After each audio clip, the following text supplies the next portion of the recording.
মুরগির মাংস কি যত খুশি খাওয়া যায়, এমনটা ভাবেন অনেকেই। 50-এ পা দিয়ে রেডমিট তকমা লাগিয়ে পাঁঠার মাংসকে জীবন থেকে দূর করে অনেকেই মুরগির মাংস যেমন খুশি খেয়ে থাকেন।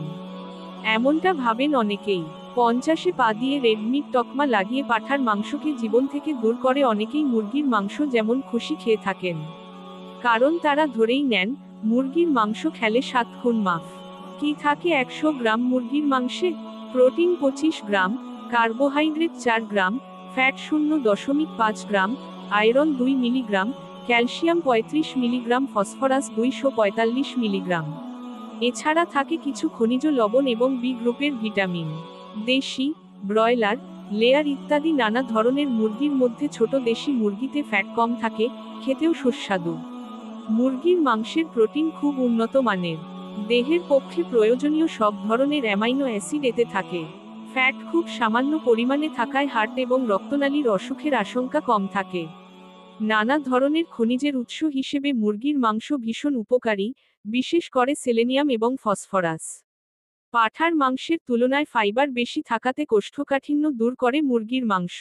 মুরগির মাংস সহজপাচ্য, পুষ্টিকর এবং কম ফ্যাটযুক্ত বলে অধিকাংশ মানুষ পছন্দ করেন।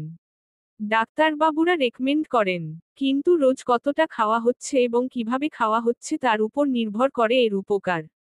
রোস্টেড বা ফ্রাইড চিকেন খেতে দারুণ লাগে কিন্তু শরীরের পক্ষে ভালো নয়। প্রিপারেশনের সময় নানা ধরনের কার্বন এবং নাইট্রোজেনের যৌগ এতে তৈরি হয়, যেগুলোর প্রত্যেকটি ক্যান্সার উদ্দীপক। দীর্ঘদিন খেলে অন্ত্রনালীতে ক্যান্সার হতে পারে। বয়েলড চিকেন, অল্প ঝালে ঝোলে চিকেন কারি, চিকেন স্টু খুবই পুষ্টিকর। 50-60 গ্রাম চিকেন প্রতিদিন খেতে পারেন 30 থেকে 35 বছর পর্যন্ত, তারপর সপ্তাহে 3 দিন, এর বেশি নয়। যাদের কিডনির অসুখ, উচ্চ রক্তচাপ, ইউরিক অ্যাসিডের সমস্যা আছে, তারা ডাক্তারের পরামর্শ ছাড়া কোনো মাংসই খাবেন না।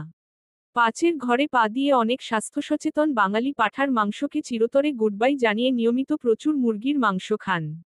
এটি কিন্তু একটি অস্বাস্থ্যকর প্রবণতা। খাবেন, তবে কম খাবেন।